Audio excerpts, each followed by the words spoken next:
The more sensible investor you are, the less likely you to be panic, and you can make proper decisions when the stock market takes the turn for the worse. Here are a few things you can do to boost your confidence and help you to sleep better at night. Stock market crash is normal, and we have to recognize the fact positively. The fact there have been plenty of downturns since 1928 and the market managed to recover from the same. Stock market down or crash is just normal and we have to live with it. You can check out the chart which clearly shows the year, cause and percentage of crash, and thereafter the same market rallied. So to simplify, these type of opportunities comes in a while and we need to invest and take advantage of it. In 2008, market crashed by 63% but again covered in just 2 years. In recent events, we have seen market fallen for COVID and lockdown. Actually, these events brings opportunities to investors. Develop a strategy based on your goals. Having an actual investing plan could help you to feel better about the portfolio you build.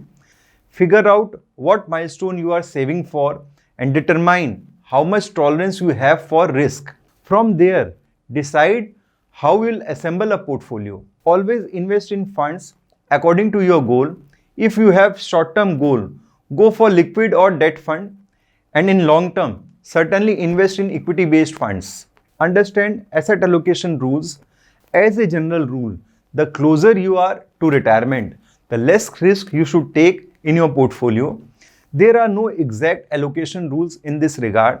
There is no specific percentage of your portfolio you must keep in stock versus bonds. Rather, there are general guidelines to follow according to an appetite for risk.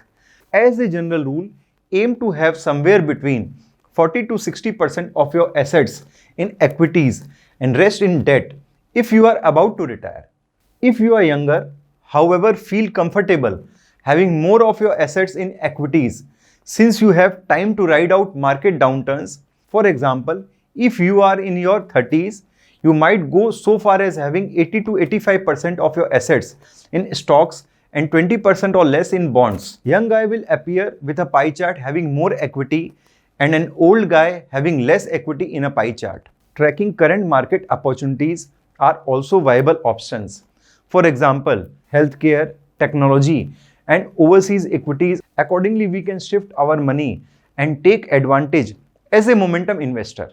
We can enter in gilt category or income fund if we can foresee falling interest rate scenario. तो अब देर किस बात की, आप भी sensible बन जाइए